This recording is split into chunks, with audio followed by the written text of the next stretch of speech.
Why? It is because you cannot be called a fighter for any good cause when you attack unarmed people. Moreover, in this case, children, you are a criminal, a terrorist, and never to be called a fighter. If you want to be a fighter, you attack a barracks, a police post, or you ambush troops or security personnel on the move.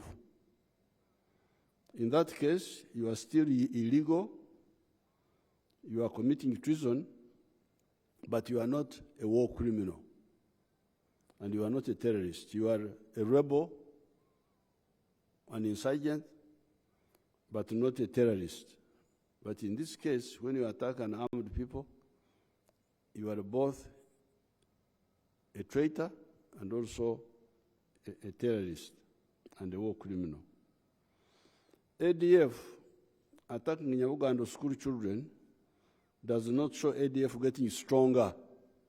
Because I had some people saying, oh, ADF is getting stronger. No. Attacking those children cannot be strength. It actually shows that the ADF was defeated long ago. By the time they committed the atrocities of Chuburara Seminary and Ikshwamba Technical School on the 16th of August, 1997, and the 8th of June, 1998, respectively, they were already defeated. That's what I want you, the people of Uganda, to know, that ADF was defeated long ago. By the time they started doing these acts, they were already defeated.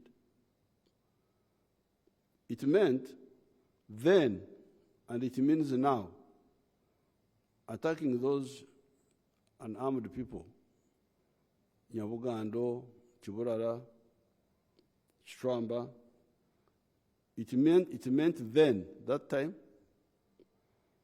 and it means now, that they could not attack anybody armed with a gun. They cannot attack anybody armed with a gun.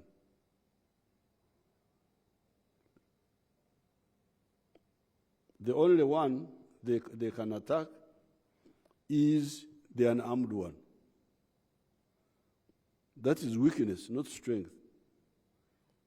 If you can only attack unarmed people, then you cannot say that you are strong. When the ADF launched their first attack on Mpondwe on the 13th of November, 1996, fully supported and armed with guns by Mobutu and Bashir of Sudan, 1,200 of them. Their aim was to capture Mpondwe, which they did for a few days, proceed and capture Kasese airstrip so that Bashir lands weapons for them, and then, in coordination with Kony in the north, they would proceed to attack Kampala and overthrow the NRM government. That's what they planned. The attack on Mpondwe was to tackle us from the rear and give us a final blow. What happened? The ADF was blocked by the Somoro forces near Mpondwe and contained there. After a few days, a massive counterattack was launched by the UPDF. 400 ADFs were killed, and the whole group was dispersed. They now shifted to mainly rural terrorism, targeting unarmed civilians again.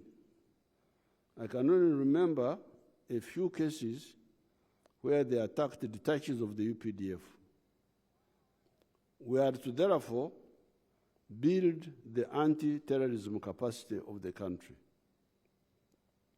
Now, building this anti-terrorism capacity meant 4 measures. Here I have used the word targets, but it's the same thing. So the 4 measures which we put in place. Measure number 1, stop the ADF, COIN, and all those rebel groups from capturing power, because that's what they wanted, to capture power. So measure number 1, don't allow them to capture power, to capture political power. Number 2, stop them from controlling any part of Uganda. You remember when we were fighting for the whole period, for 4 years out of 5, the NRA was controlling the Ruero Triangle. So number 1, don't allow ADF, don't allow COIN and those groups to capture power. Number 2, don't allow them to control any territory in Uganda. Number 3, stop them from interfering with human settlements in the rural areas and the economic activities of the people. In other words, enable the IDPs to go back to their homes. Because you remember at one time, they had created a situation where people couldn't stay in the villages and had to run to the IDPs. So we had now to ensure that people did not live in IDPs, they went back to their homes. So that was measure number 3. And number 4, stop them from committing atrocities in Uganda like the one of Nyabugando. Because when you block them on all the other ones, then because of the weakness and because of their bankruptcy, that's why they think, if we cannot attack barracks, we cannot attack soldier, police, we cannot attack, let's kill people. Unarmed people, soft targets, so that the government is blamed and we can show that the government is not protecting the people. So that is now aim number 4 of our counterinsurgency strategy.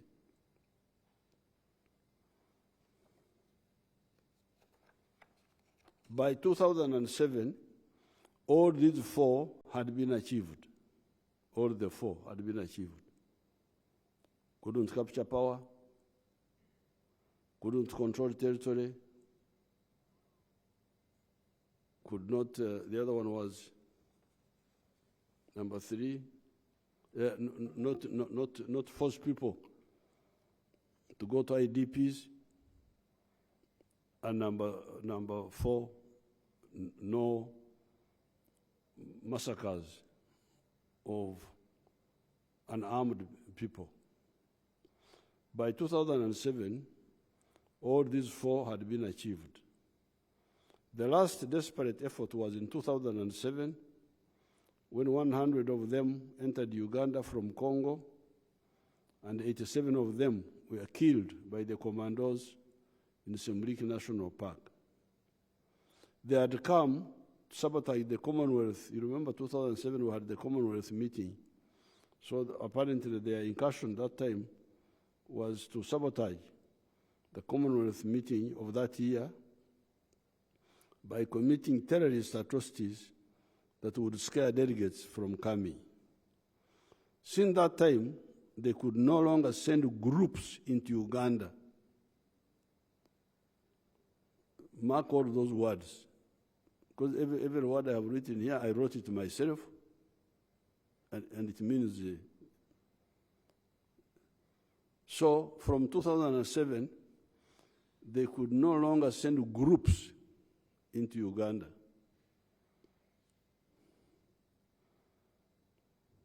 They now tried to concentrate on individuals.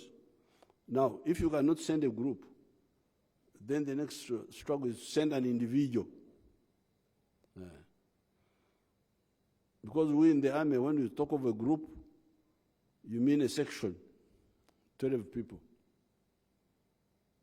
A platoon, about 40 people. A company, it used to be 146, but these now have made it bigger. I think the company is now bigger. So, from 2007, when that group of 100 was wiped out, they could no longer send a group into Uganda. Now, if you can't send a group, then how about individuals? They don't come as a group, but they come as individuals. Individuals, which is another another challenge to deal with. When somebody is no longer sending, I'm no longer sending a section, I'm no longer sending a platoon, because when I send, they are noticed and wiped out. So what do? Let me try now to send individuals.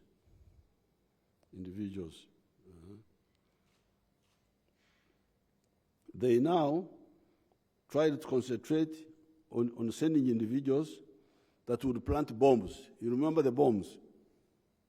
The bombs. That would plant the bombs.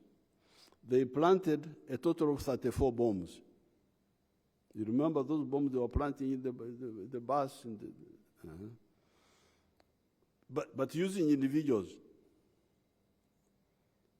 I come alone, Nabanja comes alone, Badiomus comes alone, and we meet somewhere. Infiltrate from Congo to Uganda individually now.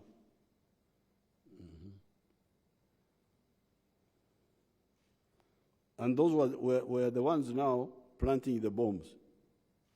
One person, 2 people planting the bomb. We however, eliminated all those bombing efforts by arresting or killing all those involved within Uganda. So that campaign of individual infiltration and planting bombs was also defeated. So ADF can no longer send a group, they can no longer send individuals to plant bombs. So what would the ADF now remained in Congo. This is where the anti-NRM foreign agents based in the Monitor paper become a comic group. There is a paper called Monitor. That Monitor is full of foreign agents. And I have now sent people to analyze them. We know who they are now and for whom they are working. They are foreign agents.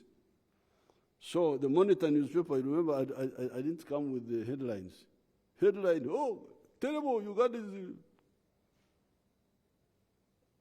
has collapsed now. There were those headings of Monitor recently. You could trace them. This is where the anti-NRM foreign agents based in the Monitor paper become a comic group.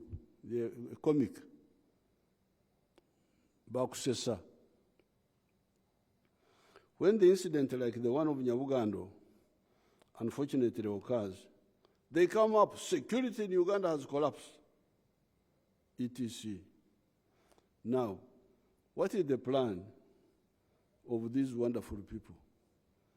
Is it to shift Uganda from the Great Lakes and put it where? Because you hear, we have eliminated ADF from Uganda. They can no longer operate in the rural areas. They don't control territory. They are in Congo. But from Congo, they can no longer infiltrate groups.